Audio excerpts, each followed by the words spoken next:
बिना normal relations Pakistan के you can never rise. I can explain that on a map also because the connectivity is all go there. आज ना तो China के साथ piece है ना पाकिस्तान के साथ पीस है, दोनों एक साथ है। तो पहले तो आप उसको सोचिए, जो बॉर्डर का मसला है इसमें हमने बहुत कुछ गलतियां करी हैं जिसको हम मानना नहीं चाहते हैं। आज तो आपके हिसाब से पाकिस्तान के साथ और चीन के साथ हमारा रवैया हमें सोचना है कि आप मुझे बताइए ऑप्शंस क्या है हमारे पास। ऐसा ही होता है। और फिर वो बताते हैं कि साहब ये 4 ऑप्शन है, 5 ऑप्शन है। प्राइम मिनिस्टर खुद कह रहे हैं कि जो 80 करोड़ है, 800 million people they are below the poverty line, वो बहुत गरीब है, खाना भी नहीं है उनके पास। तो हमें पीस चाहिए। आगे वाले दिनों में कोई ऐसा आक्रमण नहीं कर सकते क्योंकि दूसरी तरफ चीन और पाकिस्तान मिले हुए हैं। अगर अब आगे कभी भी पाकिस्तान से कुछ होता है तो हमें हमेशा सोचना पड़ेगा चीन पीछे है। बिल्कुल। और आज जो है डिसंगेजमेंट के बाद ऐसा नहीं हुआ कि बॉर्डर एरिया नॉर्मल हो गया, वहाँ अभी भी दोनों तरफ की सेना बरकरार है। आज हमारी जो हालत है राष्ट्रीय सुरक्षा को लेके, ये इंडिपेंडेंस के बाद इतनी बुरी कभी नहीं हुई। This is the first time इतनी बुरी है। 3 बड़ी ताकतें आ गई हैं अब दुनिया में। अब पहले एक होती थी, अब अमेरिका आ गया है, चाइना आ गया है, रशिया आ गया। अब हमारी एयरफोर्स देख लीजिए, हमारे पास कोई 5th जनरेशन एयरक्राफ्ट है ही नहीं। हमारे जो राफेल है वो 2.5 जनरेशन एयरक्राफ्ट है और J-35 चीन पाकिस्तान को देगा, that is the 5th generation. उन्होंने तो हम इस सिचुएशन में आ गए हैं कि हमारी आर्थिक स्थिति भी खतरे में है और हमारी राष्ट्रीय सुरक्षा भी खतरे में है। राष्ट्रीय स्तर में हम लोग सुरक्षित हैं इस तरह से कि हम लोग चीन में के साथ हमारा एक बहुत बड़ा विवाद है जो चलता रहा है। और ये विवाद अगर आप देखिए तो 2020 से काफ़ी गहरा हो गया है और ये कहीं गया नहीं है। नहीं, पर पिछले जो झगड़ा हुआ, जो हमारा पहलगाम के बाद जो ऑपरेशन सिंदूर हुआ, उसमें देखो हमें साफ अब जाहिर है कि चीन पाकिस्तान की बहुत मदद कर रहा था और करता रहेगा। तो एक विवाद तो हमारे सामने सुरक्षा के संदर्भ में ये है कि हम आगे वाले दिनों में कोई ऐसा आक्रमण नहीं कर सकते क्योंकि दूसरी तरफ चीन और पाकिस्तान मिले हुए हैं। ये मेरा अपनी राय है। आपकी राय एकदम सही है। देखिए, चीन और पाकिस्तान में जो एक स्ट्रैटेजिक नेक्सस था, ये काफ़ी पुराना है, 60s का है। लेकिन इस बार जो 88 घंटे का जो रहा युद्ध कहिए या जो भी कहिए, उसमें जिस तरह से चीन ने ऑपरेशनल कल्यूजन किया, बैटलफील्ड कल्यूजन किया, और इसके बारे में कई जनरल्स ने पब्लिकली कहा है, सर्विंग जनरल्स ने कहा है, ये अनप्रेसिडेंटेड रहा। और इसके कारण जो हमारा जो कहते हैं कि डेटरेंस डायनेमिक्स है वो पूरी तरह से बदल गया है। अगर अब आगे कभी भी पाकिस्तान से कुछ होता है तो हमें हमेशा सोचना पड़ेगा चीन पीछे है। बिल्कुल। और आज जो है जो युद्ध का कैरेक्टर बदल गया है, तो नेटवर्क सेंट्रिक हो गया है, उसमें सामने आने की जरूरत नहीं है। और पीछे से जिस तरह का मदद चीन ने दिया इस बार, वो हम लोग उसके बारे में पूरी तरह से चर्चा नहीं कर रहे हैं। ये हमारे लिए बहुत सीरियस मसला है। तो आप देख रहे हैं अमेरिका के साथ संबंध में जो तब्दीली हुई हमारे हित में नहीं रहा। चीन का संबंध पेचीदा था, एक तरह से कहिए अभी भी उतना ही पेचीदा है। डिसंगेजमेंट के बाद ऐसा नहीं हुआ कि बॉर्डर एरिया नॉर्मल हो गया, वहाँ अभी भी दोनों तरफ की सेना बरकरार है। और पाकिस्तान का तो चल ही रहा है। हमारा जो नेबरहुड है उसमें भी आप देख रहे हैं बांग्लादेश से हमारे संबंध बहुत अच्छे थे, अभी तो संबंध अच्छे नहीं हैं। एक चीज़ जो आपने जिसका जिक्र किया, ये बहुत अहम मसला है। आपने कहा कि राष्ट्रीय सुरक्षा और आर्थिक सुरक्षा, तो देखिए आर्थिक सुरक्षा राष्ट्रीय सुरक्षा का बहुत बड़ा हिस्सा बन गया है। ये हमें ध्यान में रखना है। क्योंकि अभी क्या हो रहा है, ट्रम्प साहब क्या कर रहे हैं, जो अमेरिका सबसे बड़ा इंपोर्टर है उसको उन्होंने वेपनाइज कर दिया है। चीन क्या कर रहा है, चीन जो डिपेंडेंसी है जैसे कि रेयर अर्थ मैग्नेट है उसको वेपनाइज कर लिया है। ये मार्क कार्नी जो कनाडा के प्रधानमंत्री हैं, उन्होंने इसका जिक्र किया कि कैसे integration has been weaponized leading to rupture in international situation. तो ये हमें सोचना पड़ेगा।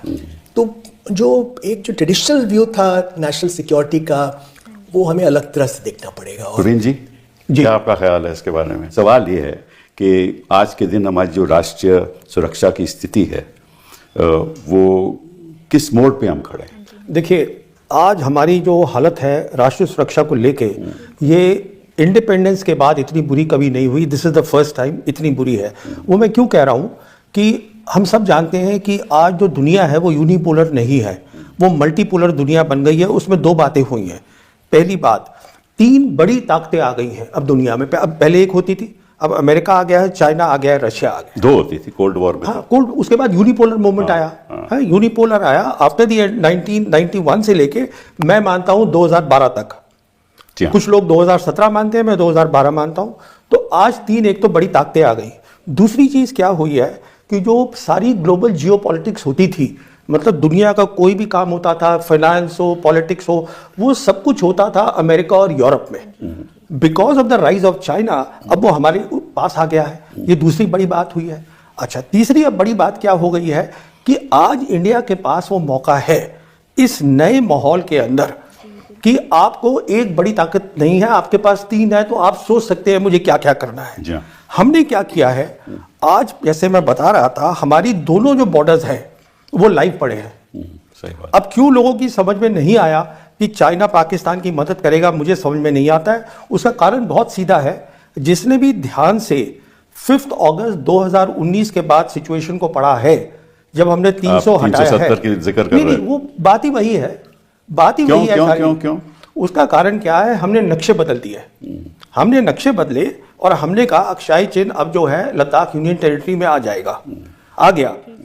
11 अगस्त को आप चेक कर सकते हैं डेट को, एक्सटर्नल अफेयर्स मिनिस्टर जयशंकर गए थे चाइना, वांग ही को बताने के लिए कि देखिए इसका ग्राउंड से कोई ताल्लुक नहीं है जो हमने नक्शे बनाए हैं। उसने कहा no we don't accept it, this is cartographic aggression. So they were very clear about that.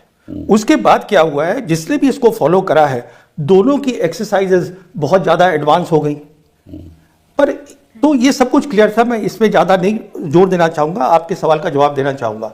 कहने का मतलब यह है कि देखिए, अगर किसी भी मुल्क को तरक्की करनी है, और हमें करनी है क्योंकि हमारे जो पॉपुलेशन है दैट इज 1.5 बिलियन।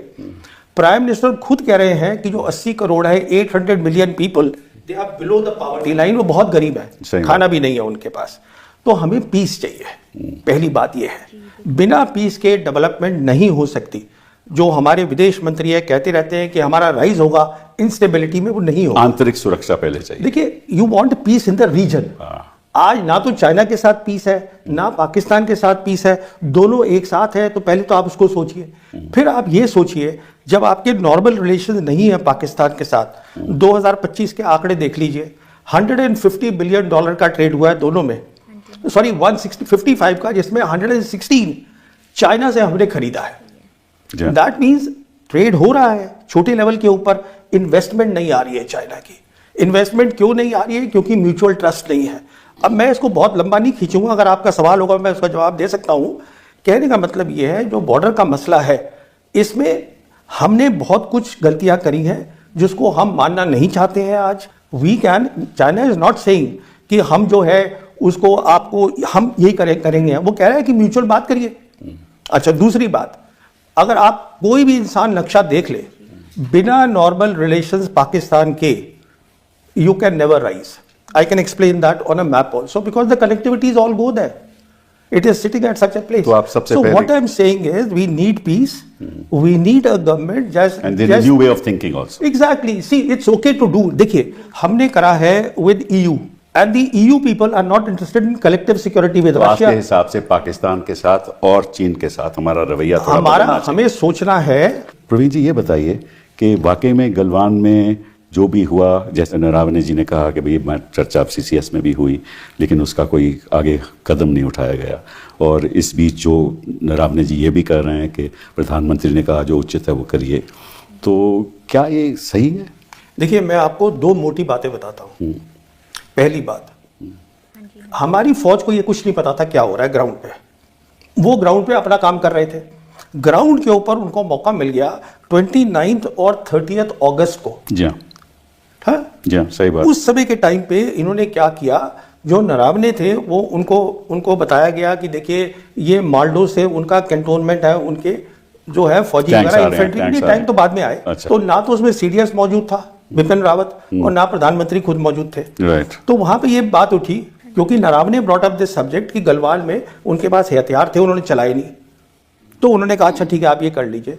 तो उससे क्या हुआ कि 30 तारीख अगस्त की रात को हमारी इंडियन आर्मी ने, ये बहुत बहादुरी की बात है, जाके कैलाश रेंज को ऑक्यूपाई कर लिया, हाँ, साउथ सही बैंक बात। पेंगोंग सो। इसलिए 30 तारीख की रात को, 31 की रात को 31 की रात जो नॉर्दर्न आर्मी कमांडर है Joshi, general Joshi, he saw these tanks coming And then and he informed Naravne. 8:15 in the evening he informed Naravne कि ये हो गया है भाई, क्या करना है नहीं करना है, सप्लाईज कहां से आएंगी, 10 मसले इसमें हैं। आपका ख्याल नहीं कि भाई प्रधानमंत्री को या रक्षा मंत्री को ये स्टेटमेंट करनी चाहिए तो पार्लियामेंट में? प्रधानमंत्री को क्या करना चाहिए था, अब वो क्यों नहीं किया, वो मैंने आपको समझा दिया, क्योंकि उन्होंने ऑलरेडी वहां पर उनको अगले 5 दिन में वो साइन करना था।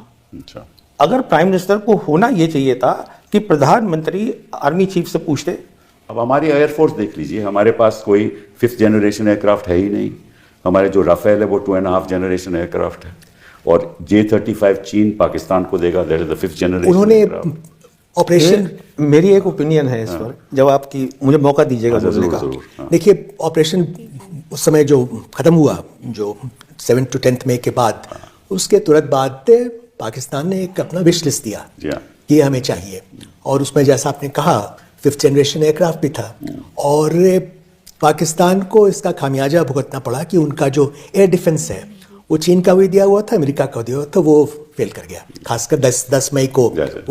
तो उन्होंने मांगा कि आगे जो ज़्यादा अच्छा है वो हमें चाहिए, और चीन देगा पक्का, चीन उन्हें देगा। और रशिया हमें 5th जनरेशन अभी तक हमें नहीं मिला। कि चीन के साथ और पाकिस्तान के साथ कभी समझौता मुझे लगता है मुश्किल है, बहुत हो ही नहीं सकता। और अमेरिका के साथ ही हमारा लॉन्ग टर्म अगर इंटरेस्ट रहेगा तो अमेरिका साथ रहेगा। और अमेरिका की सिचुएशन आज ये है कि अमेरिका हमें वो स्ट्रेटेजिक अलायंस करना ही नहीं चाहता, और उमन